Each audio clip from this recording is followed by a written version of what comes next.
बप्पा रावल भारत के इतिहास में ऐसे सैकड़ों योद्धा हुए हैं जिन्होंने अपनी तलवार के दम पर दुश्मनों को हार का मुंह दिखाया था। जब जब भारत के इतिहास को पढ़ा जाएगा तब तब राजस्थान और मेवाड़ का नाम अग्रणी होगा। आज हम इस लेख में आपको मेवाड़ के बप्पा रावल की शौर्य गाथा को सुनाने जा रहे हैं। आशा है आपको पसंद आएगी। मेवाड़ राजघराने के आदि पुरुष बप्पाजी रावल का जन्म 713 से 14 में हुआ था। बप्पा रावल को कालभोज के नाम से भी जाना जाता है।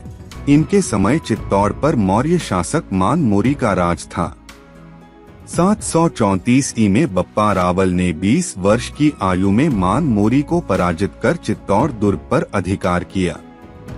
वैसे तो गुहिलादित्य गुहिल को गुहिल वंश का संस्थापक कहते हैं, पर गुहिल वंश का वास्तविक संस्थापक बप्पा रावल को माना जाता है। पंथ प्रवर्तक बप्पा रावल जिन पुण्य नामों के स्मरण मात्र से रक्त में ज्वार आ जाता है, सिर जिनकी स्मृति में श्रद्धा से झुक जाता है, ऐसे अनेक प्रातस्मरणीय नामों में से एक नाम है बप्पा रावल। बप्पा रावल एक न्यायप्रिय शासक थे। वे राज्य को अपना नहीं मानते थे, बल्कि शिवजी के एक रूप एकलिंग जी को ही उसका असली शासक मानते थे और स्वयं उनके प्रतिनिधि के रूप में शासन चलाते थे। लगभग 20 वर्ष तक शासन करने के बाद उन्होंने वैराग्य ले लिया और अपने पुत्र को राज्य देकर शिव की उपासना में लग गए। महाराणा संग्राम सिंह, राणा सांगा, उदय सिंह और महाराणा प्रताप जैसे श्रेष्ठ और वीर शासक उनके ही वंश में उत्पन्न हुए थे। उन्होंने अरब की हमलावर सेनाओं को कई बार ऐसी करारी हार दी कि अगले 400 वर्षों तक किसी भी मुस्लिम शासक की हिम्मत भारत की ओर आंख उठाकर देखने की नहीं हुई। बहुत बाद में महमूद गजनवी ने भारत पर आक्रमण करने की हिम्मत की थी और कई बार पराजित हुआ था। मेवाड़ राज्य के संस्थापक व वीर योद्धा बप्पा रावल की महानता का अंदाजा इससे ही लगाया जा सकता है कि पाकिस्तान का प्रमुख शहर रावलपिंडी उनके ही नाम पर बना था। विदेशी आक्रमणकारियों को नाकों चने चबवाने वाले वीर बप्पा रावल का सैन्य ठिकाने वहां होने के कारण रावलपिंडी को यह नाम मिला, वीर योद्धा बप्पा रावल। 8वीं सदी में मेवाड़ की स्थापना करने वाले बप्पा भारतीय सीमाओं से बाहर ही विदेशी आक्रमणों का प्रतिकार करना चाहते थे। बप्पा ने सिंध तक आक्रमण कर अरब सेनाओं को खदेड़ा था। कई इतिहासकार इस बात को निर्विवाद स्वीकार करते हैं कि रावलपिंडी का नामकरण बप्पा रावल के नाम पर हुआ था। इससे पहले तक रावलपिंडी को गजनी प्रदेश कहा जाता था, तब कराची का नाम भी ब्रह्माणाबाद था। इतिहासकार बताते हैं गजनी प्रदेश में बप्पा ने सैन्य ठिकाना स्थापित किया था। वहां से उनके सैनिक अरब सेना की गतिविधियों पर नजर रखते थे।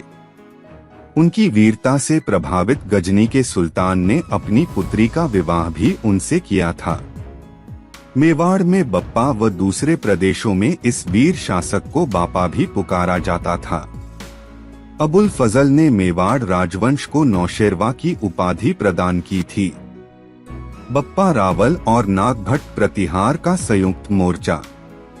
यह अनुमान है कि बप्पा रावल की विशेष प्रसिद्धि अरबों से सफल युद्ध करने के कारण हुई। बप्पा रावल ने मोहम्मद बिन कासिम से सिंधु को जीता। अरबों ने उसके बाद चारों ओर धावे करने शुरू किए। उन्होंने चावड़ों, मौर्यों, सैंधवों, कच्छेलोंश और गुर्जरों को हराया। मारवाड़, मालवा, मेवाड़, गुजरात आदि सब भूभागों में उनकी सेनाएं छा गईं। राजस्थान के कुछ महान व्यक्ति, जिनमें विशेष रूप से प्रतिहार सम्राट नागभट्ट प्रथम और बप्पा रावल के नाम उल्लेख्य हैं। नागभट्ट प्रथम ने अरबों को पश्चिमी राजस्थान और मालवा से मार भगाया। बप्पा ने यही कार्य मेवाड़ और उसके आसपास के प्रदेश के लिए किया। मौर्य शायद इसी अरब आक्रमण से जर्जर हो गए हों। बप्पा ने वह कार्य किया जो मौर्य करने में असमर्थ थे। और साथ ही चित्तौड़ पर भी अधिकार कर लिया। बप्पा रावल के मुस्लिम देशों पर विजय की अनेक कथाएं इतिहास में है। बप्पा रावल ने मुगल लुटेरों को इस कदर हराया था कि 400 सालों तक मुगलों की हिम्मत नहीं हुई थी भारत पर दोबारा आक्रमण करने की। बप्पा रावल के कराची तक जाने और अरब सेनाओं को खदेड़ने का जिक्र मिलता है। इस बात को पूरी तरह स्वीकार किया जा सकता है कि रावलपिंडी का नामकरण बप्पा रावल के नाम पर हुआ। यहाँ बप्पा का सैन्य ठिकाना था। बप्पा बहुत ही शक्तिशाली शासक थे। बप्पा का लालन पालन ब्राह्मण परिवार के सानिध्य में हुआ। उन्होंने अफगानिस्तान व पाकिस्तान तक अरबों को खदेड़ा था। बप्पा के सैन्य ठिकाने के कारण ही पाकिस्तान के शहर का नाम रावलपिंडी पड़ा। बप्पा रावल की मृत्यु समस्त विश्व में अपनी वीरता की छाप छोड़ने वाले महान योद्धा कालभोज का देहावसान नागदा में हुआ था। वही उनका समाधि स्थल भी बना हुआ है। आज वह स्थान पर्यटकों के आकर्षण का केंद्र है। बप्पा रावल से जुड़े रोचक तथ्य। बप्पा रावल को मेवाड़ के गुहिल वंश का वास्तविक संस्थापक माना जाता है। बप्पा जी रावल ने चित्तौड़ में मौर्य साम्राज्य को ध्वस्त करके गुहिल वंश की नींव रखी थी। प्रचलित कथाओं के हिसाब से उनमें इतना बल था कि वह एक साथ 2 भैंसों की बलि एक ही झटके में दे देते थे। मेवाड़ राजवंश के आराध्य श्री एकलिंग जी के विश्व प्रसिद्ध मंदिर का निर्माण बप्पा रावल जी ने 734 में करवाया था। बप्पा रावल जी ने संपूर्ण भारत में अपना विजय रथ चलाया था। बप्पा जी की सेना में 12 लाख से अधिक सैनिक थे। इनकी करीब 100 पत्नियां थी, जिनमें 35 से अधिक तो मुस्लिम औरतें थी। वर्तमान पाकिस्तान के प्रसिद्ध शहर रावलपिंडी का नाम बप्पा रावल के नाम पर ही रखा गया था।